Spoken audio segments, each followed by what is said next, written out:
All right. What's going on, everybody? Good morning. Happy Thursday. No. Yes. Happy Thursday. It's great to be with you all this morning. We are missing Jake. We don't know where Jake is. Jake, if you see this, blink once if you're in trouble. Yeah. And we will come find you. But knowing Jake, he's probably just in another meeting. Yeah. So this is the last episode of the year. Man. What better way to celebrate it than with Dan? I Dan, agree. it's good to see you, man. And Taylor. No, it's good, man. What a year, huh? We have almost been doing this thing for 3 years now. Yeah, it's kind of crazy. I mean, I think it started off as us just wanting to hang out and kind of figuring out what we wanted to do. And I think a lot of laughs, I think some frustration, I think confusion, all of those things have kind of boiled us down. And we basically went through the 12 stages of what is it, grief or anger? grief, yeah. Yeah, multiple times though, right? Yeah. But we've iterated, we've changed. We've tried to figure out, hey, what's something that we think that we can contribute to a community, and what's something that people that are in our communities can contribute to, like our greater like unicorn finders community, right? So, Yeah. It's been cool, man. Happy holidays to you and the family. Yeah, I would say the same for Jake, but he's not here, so I'll hold Jake, those for later. No happy holidays for you. So yeah, Jake, I no longer wish you happy holidays. Yeah, we take it back. So want to run through kind of a quick. My mouse just died. I want to run through kind of our roster and kind of just chop it up, do a little quick refresher, and really just I really kind of want to pick out the unicorns, right? I mean, we interview a lot, and to be totally honest with you, some hit and some don't, right? I mean, I think at the end of the day, that's how it is. And we've had some pretty good guests lately, but we've also had some at the beginning of the year. Dan, Jake, and I were chatting yesterday, and we were like, man, we've had some really good guests at the beginning of the year. So I kind of want to go through. I'm going to go through month by month, and I just want to highlight the ones we think have a lot of going for them. So, first off, so back in January this year, so the three companies we had were Stately, Therify, and Wedzi. And actually, I really need to pull back up Stately because I forgot what it was. So Stately was a visualize your application logic. So a suite of visual tools for building app logic, the best in-class open source library for handling complexity at scale. And so, Dan, I wanted to see if you had any thoughts on those three: Wedzi, Stately, because that was with David Khorshid, and then also Therify. Yeah, no, Wedzi is a local Tampa-based company here. Just they're in an incubator that I'm on the board of. Good guys, good people over there. In a market, I think that we gave some ideas to them about what we could what we would contribute to their product overall. But good guys, good people. Stately. I think I was off for that one. Maybe.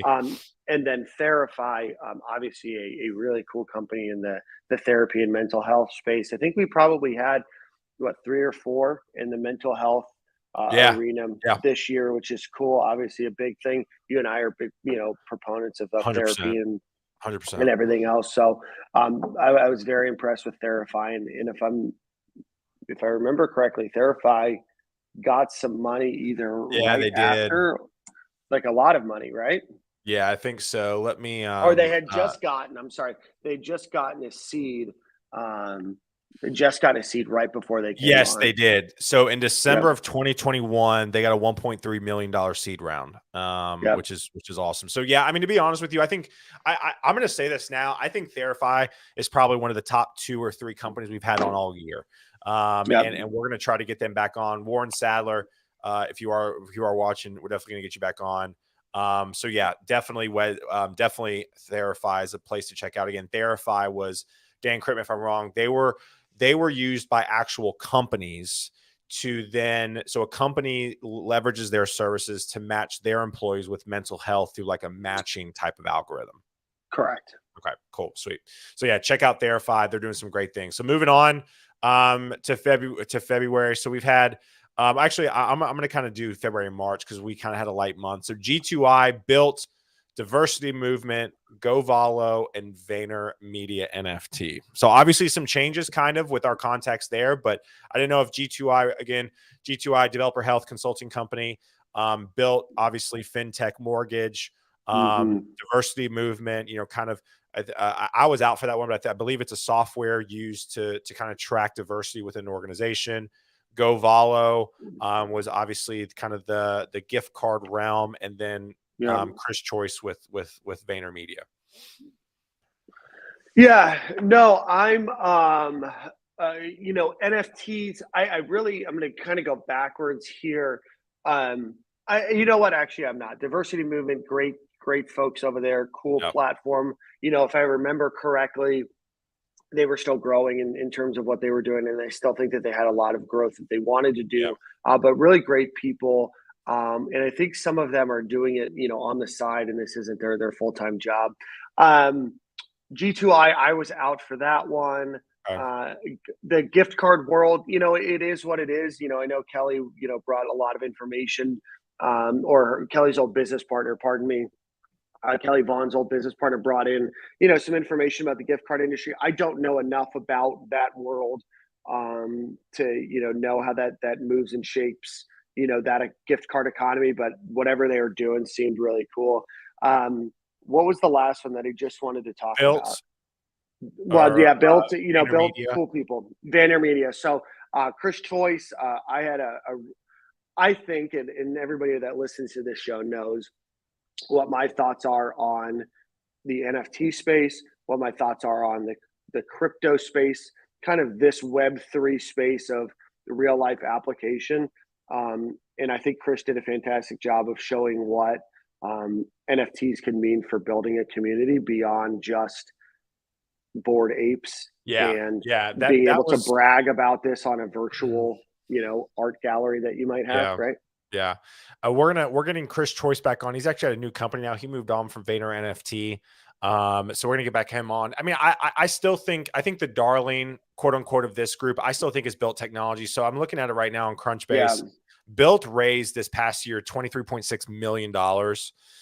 They've raised total funding at this point $312 million. They've been consistently at the top of Nashville's best startups consistently. I don't know how they've got to be considered a unicorn, right? I mean, I think they are. I think okay. I think their evaluation is over $1 billion. I think they're one of the first true unicorns we've had on the Unicorn Show. So I mean, I think all these companies, G2I, Built, Diversity Movement, GoValo, VaynerMedia, they're all doing a very different thing. But I think out of that group, I love what G2I is doing with mental health. I think that's a thing to keep a lookout for. But I think Built, at the end of the day, I think is still the darling of kind of that group of right. Yeah, no, I mean, and I remember talking to them. I don't remember a ton about, the conversation that stuck out. Obviously, they're March. Yeah, they're doing incredible, right? As a company overall. But, I was meeting Chris, and this isn't to diminish anybody else. So I hope not, but I do specifically remember talking to Chris, having a great conversation with Chris, and then ultimately I just connected Chris with a friend of mine that's building out a space that's going to have an NFT community aspect of it. And I know that Chris and my friend Corey have gotten to talk about, ways to implement and really trying to be a connection point. I think that's what we want to be, is how can we connect people in our industry or in people that we talk to that are in similar industries, connect and change the world together. So 100%. Yeah, absolutely. So moving on here as we kind of work through the calendar, Culturally Tech, Stephen Castaneda, obviously doing some cool stuff. They won an award in the NTC for basically helping, really focused on minorities in high school get into tech, which I think is smart. You have Blitz.js with Brandon Bayer. Blitz, again, I need to do a quick Blitz.js. So they are server intensive tasks like sending emails, cron jobs, background processing, PDFs. Basically, Blitz picks up where Next.js leaves off, providing battle-tested libraries and conventions for shipping and scaling worldwide applications. I know Brandon Bayer really well. He's been doing he's growing like crazy. I see him on Twitter all the time. Also, the power of Twitter. So you have Blitz.js, you have Remix. So I think this grouping is probably some of the better ones. So Culturally Tech, Blitz.js, Remix, Vetsu Code, and we'll stop there. Well, let's go backwards then. Jerome Hardaway, placed $1 million in salaries. Jerome's always great. He's You know, he pumps our tires. We try to pump his. You know, great group doing great things. I'm super happy. He's in DC, right? He's in Atlanta. He's in Atlanta. Oh, Atlanta. Okay. Yeah. So Betsu Code Remix JS got a big backing by Shopify. We're gonna try to get them Remix back is on with Kent. That's awesome. Yeah. So I mean, Remix is super cool. I mean, we got into the weeds, far more into the weeds than I have any idea. I normally am a pretty good BSer. This one, I was like, Yeah, I don't Kent went know. real deep. Yeah. Like, you know what? That sounds great. It could be. I mean, he could be absolutely selling fool's gold. But you know what? Here's my life savings. And then what was the one Remix right Vet before? Code Blitz JS, Brandon, and Culturally Tech. Yeah, BlitzJS. Oh, Culturally Tech, I thought was a fantastic conversation because you know, here locally in Tampa, I serve on a board that oversees education for technology education for Hillsborough County, which is where Tampa is, public schools. And so there's a lot of training, there's a lot of opportunity, there's a lot of connection that we still need to do to bridge the gap both culturally into tech, from race, from socioeconomic backgrounds, to be able to introduce and connect, you know, people into the world of tech, and knowing that you don't have to just be somebody that has a $3,000 computer that taught themselves to code Right. because their dad's a software engineer, right? Like, there is so many different avenues and so many different ways to get into tech. So Yep. these are all reminding me, dude, we do a good job of picking cool companies. Yeah, absolutely. And then moving Well, on, mainly, kind of the last half of the year, Rick Blaylock of Fish Brains. love it. Yeah. Yeah. Zeta, Tejas was there. And then Dave Kiss with Mux. Mux is kind of like a Vimeo-ish thing where if you are heavy video. So want to see your thoughts on Zeta. I enjoyed. Yeah, I mean, Mux was cool. I mean, if that's your world, you know, I thought a cool platform. I'm not as connected into some of that multimedia space and being able to do, but I thought a cool platform. Zeta, I thought that was cool as a database platform and what they're able to do. But what I thought was really cool is that we were able to talk to him about like DevRel, right? Yeah. Like we don't have like DevRel positions in Tampa. We don't have a lot of them like that I've ever seen, right? So like you've talked a lot about them, and you going to these conferences exposes you to these types of folks. You know, I think that's so cool for somebody that knows what they're talking about to be able to go and you know, just meet and share and learn ideas and gather and be able to have a technical conversation, but to be able to explain how, you know, the platform or process, and that's your job, right? That's it. To me, that's super cool. I mean, as much as I thought Zeta was awesome for somebody that needs what Zeta offered, the DevRel conversation was fantastic. And then Fishbrain, I mean, that was one of my favorite conversations, and not just because I like fishing. It's because what they did, man. There's this really weird like niche world. Real weird. That like, unless you're a fisher, you have no idea. Users, he said like millions. Yeah, for like 13 million. Yeah, like right. Unbelievable. And Rick just got promoted. Rick, shout out Rick. He got promoted to chief product officer out there. So I love it. No, they're going to do so many cool things. I use Fishbrain now when I go out, you know, boating or fishing. I mean, just really, really cool. So shout out to them. And I think that they still have so many more opportunities, man. And we talked about being able to get a license on there, right? And being able to tie in all of this stuff. And like, it makes sense for all these like state, you know, governments and agencies to tie into it, because like the amount of money that I can get by scaring you, by pushing you a pop-up ad to say, oh, hey, you say you're fishing for, you know, tarpon, but you don't have a, you know, license to do so, or you're in an area where you need a different license than, you know, what's registered in here. It's $15. You can do it right through here. Yeah. Right.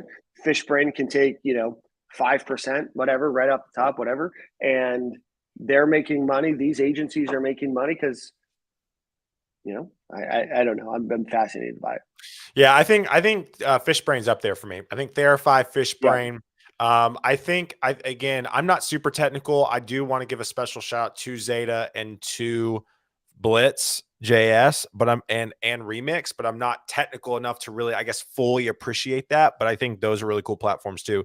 So moving on. So I did an interview to catch the founder of Card, which is like a Squarespace, like a WordPress. Great conversation. Founder's name is AJ. He's actually in Nashville. I did a one-off with him because we couldn't sync up times quite right. So you can check that out. So we had Card, again, WordPress, Squarespace type thing. We had Carrot, Moose from Carrot, who's doing the virtual interviews. They got funded by how they had investor Serena Williams is an investor. And then obviously our friends at Vera Medical. So want to know your thoughts. Oh, and Polygon. All right. So Card, Polygon, Carrot, and Vera.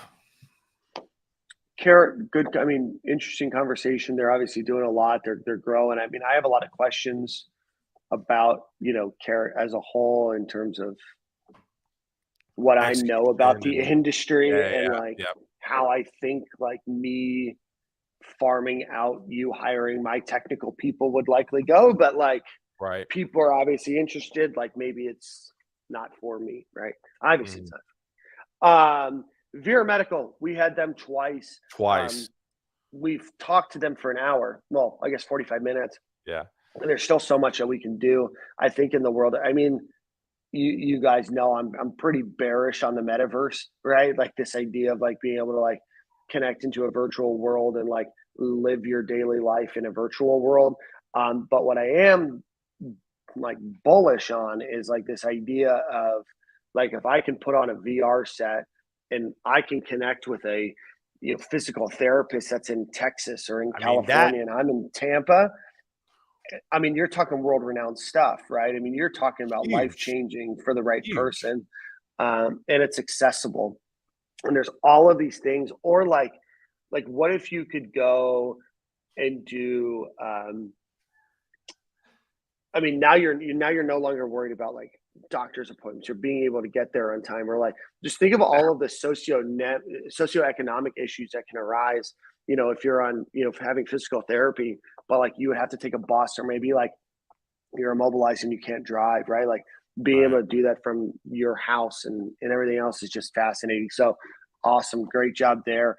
What was the other one? Polygon? Yeah, Polygon, they provide easy ramp-up access in the Web3 space. Yeah, I remember them. That conversation was exceptionally technical as well. Very technical. Cool platform. I've got some friends that are super tied into Web3. They love Polygon, and it's grown. But you're talking prior gas fees, and this and that, and all this other stuff. And I just it's just taken me a long time to get on board with some of this Web3 shit.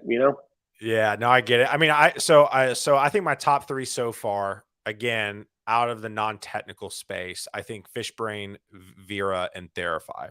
I think are kind of my winners right now. I like those.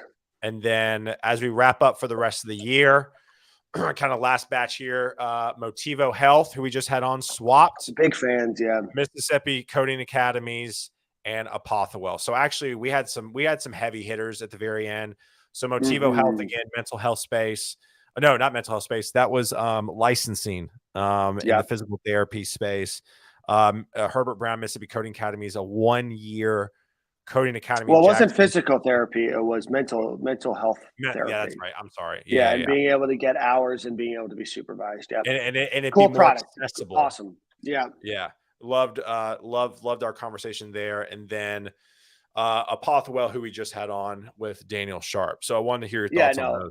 Apothewell, like them. Mississippi Coding Academy, I know that one is going to, is different.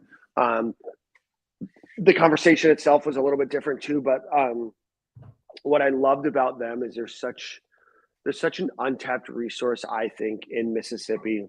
Yes. Of talent and somebody being able to come in. I love the fact that their program isn't just a pump and dump, right? Like it's not, oh, hey, let's get people in for 13 weeks and we get them out into the real world, right? Yeah. It's like, hey, let's spend some time. Let's have you actually do some things and actually like create a portfolio. Yes, it might take a little bit longer, yes, as a whole, it's a slightly different model than your traditional, 40-hour work week, or 40-hour school week, um, accelerator, but really cool stuff. I mean, there's such an untapped market there in Mississippi in terms of access and being able to rise out of poverty and the educational gap that exists in Mississippi. So shout out to them. Apothewell, I think, is really cool. I mean, I think that there's still so much that Yeah. they can do, from whether it's a physical container space or whatever it might be. I mean, I'm sure that they're going to get acquired pretty soon. Yeah. Um, Yeah. A and wearable. I then, mean, you have like a vibrating wearable that's attached to that software to remind you to take your pills. yeah, But I do have to say, I think Daniel's mind and where he's going, I think is great. hmm But because I do think this next round, the boomers like my mom and dad who are more yeah, attached to their phones are going to be able to leverage that more from a healthcare as they get older. yeah, no, absolutely. And then what was the one? What am I missing? Motivo swapped. Oh, Motiva swapped. swapped. I think it's fascinating I texted my dad because my dad runs a restaurant. I said, Dad, I think, and my dad never followed up with me, but that's okay.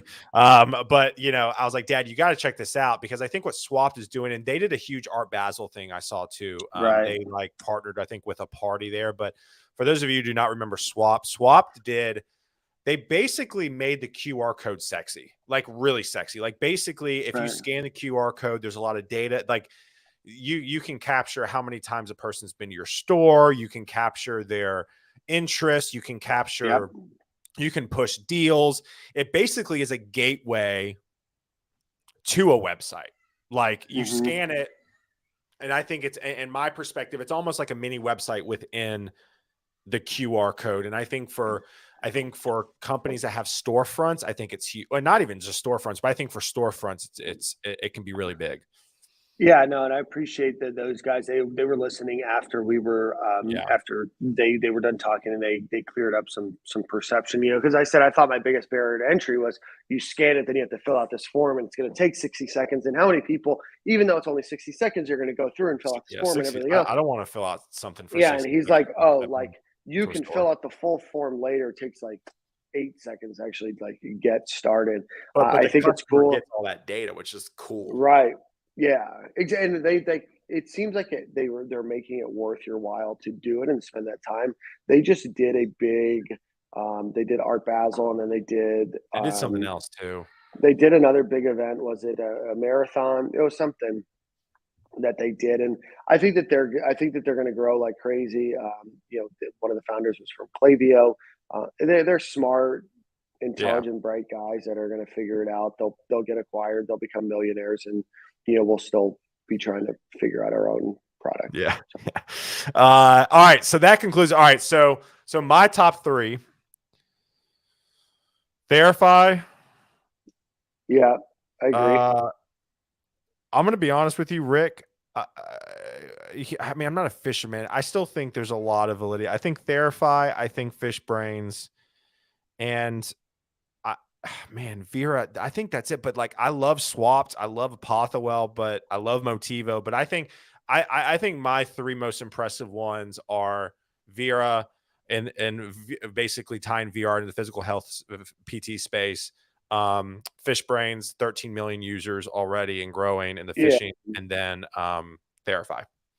I think with Vera. I mean, I think I agree. I mean, I think all your top five are the top five you consider for your Yeah, I top mean, I think three we're are all close in probably we're evaluating. all close. I mean, I think the biggest thing like with Vera is like just like adoption, Yeah, right? It's like where are we going to be at? Where are we going to be at from a comfortable space to convince somebody that like is a little bit older, a little bit technically, not as technically inclined to put on and enter this virtual world and be able to do like there's still a comfort factor and there's still a wading into the water that they're going to need to do. So I am curious to see, how long does it take? Because like we're not there yet with the metaverse.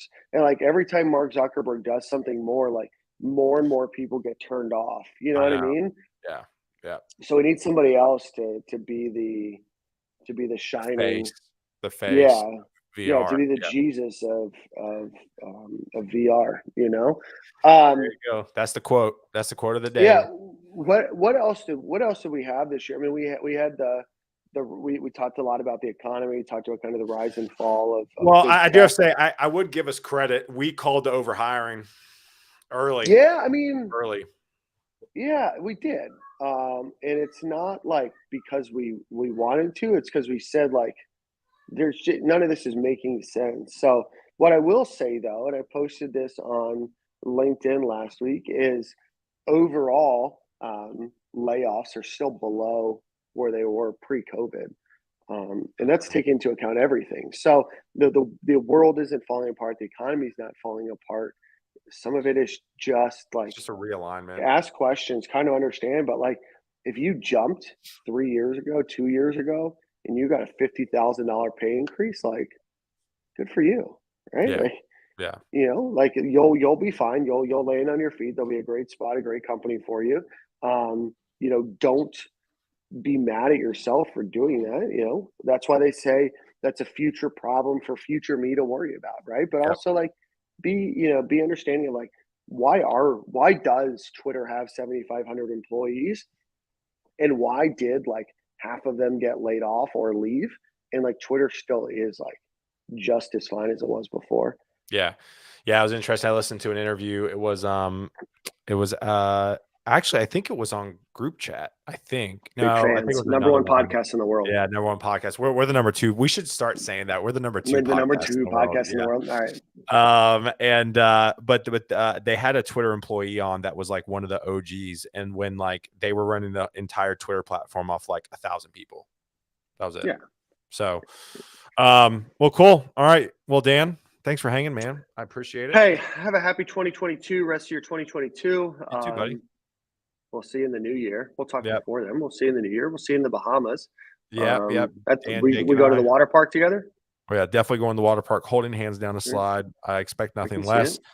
For those of you who will listen to this in the future, please connect with us on LinkedIn. That's where we kind of drive all of our activity and updates. But subscribe to the podcast. Like I said, we're going to go on a break for a few weeks, and then we'll be back. And when we're going to be back, we're going to have some awesome guests. So y'all have a great one, and we'll see y'all in 2023. Bye.